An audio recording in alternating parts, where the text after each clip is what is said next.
faut se persuader que c'est quelque chose d'extrêmement complexe.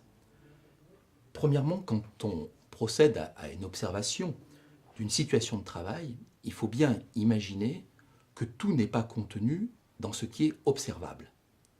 Il y a derrière l'action que conduit un professionnel d'autres processus qui sont à l'œuvre. Des processus cognitifs, des processus qui relèvent de son expérience, des processus qui vont dépendre de son environnement et de l'interaction qu'il va avoir avec d'autres professionnels. On doit donc imaginer que derrière l'analyse du travail, on va avoir à reconstruire une arborescence des compétences mobilisées.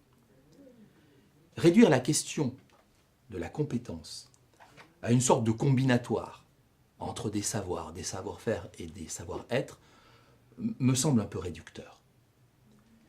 Ce qui est fondamental, c'est de reproduire des situations et des conditions dans lesquelles une compétence a toutes les chances de se construire.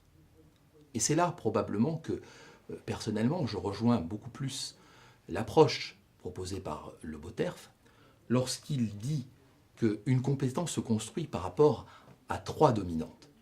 La première, c'est le pouvoir agir. Comment est-ce qu'on peut définir le pouvoir agir ?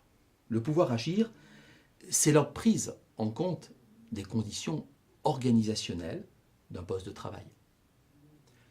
C'est l'interaction avec un environnement qui est à la fois technique, qui est à la fois humain, et qui définit en quelque sorte les objectifs à atteindre. Deuxième composante, c'est le savoir agir. Le savoir agir, comment le définir ? C'est l'ensemble des règles et des processus qui vont permettre une intervention experte et qui permettent d'entrer dans l'action concrète. Et Le Boterf va plus loin, il dit que au-delà du pouvoir agir et du savoir agir, il faut prendre et intégrer la question du vouloir agir. Et ça me paraît extrêmement important.